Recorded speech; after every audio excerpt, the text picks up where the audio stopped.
नमस्कार, मी लाघवी ओम सावंत बुलेटिन मध्ये आपलं स्वागत करते।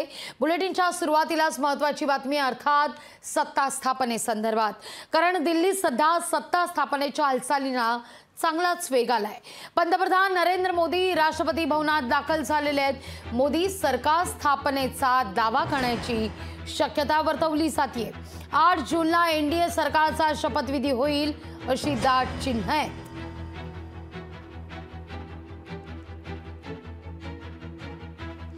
या सगळ्याविषयी अधिक माहिती घेऊया आमचे सहकारी संदीप भुजबळ यांच्याकडून।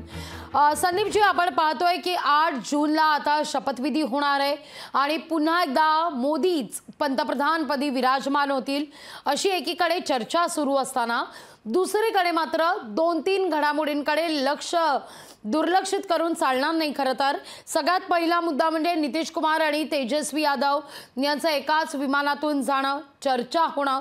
दुसरा सगळ्यात महत्त्वाचा मुद्दा म्हणजे आता पंतप्रधान मोदी हे या सगळ्यावर सत्ता स्थापनेचा दावा करण्याच्या दृष्टीनं राष्ट्रपती भवनात दाखल झाल्याची आता बातमी सुद्धा समोर येते।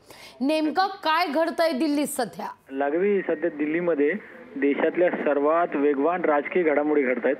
दिल्लीमध्ये कोणत्याही परिस्थितीमध्ये आपलं तिसरं सरकार आणण्यासाठी भाजप आणि एनडीए अतिशय प्रयत्नशील आहे। यासाठी त्यांनी काल जसे निकाल हाती आले त्यानुसार लगेच वेगवेगळ्या राजकीय पक्षांना, आपल्या घटक पक्षांना असतील, सहकारी असतील, नितीश कुमार असतील, त्याचबरोबर चंद्रबाबू नायडू असतील, या सगळ्यांना फोन केले, त्यांना बोलवून घेतलं। आज सकाळपासून देशातले सगळे प्रमुख राजकीय पक्षाचे नेते, सर्वच राजकीय पक्षांचे नेते, एनडीए असतील, यूपीए असतील, ते दिल्लीमध्ये आलेले आहेत आणि कुठल्याही क्षणी इंडिया आघाडीकडून किंवा काँग्रेसकडून राष्ट्रपतींच्याकडे सत्ता स्थापनेसाठी दावा दाखल करायच्या अगोदर आपण सत्तेसाठी दावा करणं, अगोदर कॅबिनेटचा राजीनामा देणं, त्याच्यानंतर सत्तेसाठी दावा करणं, ही प्राधान्यक्रमाने कामं जी आहेत ती भाजपकडनं किंवा पंतप्रधान नरेंद्र मोदींच्याकडनं केली जाताना दिसत आहेत।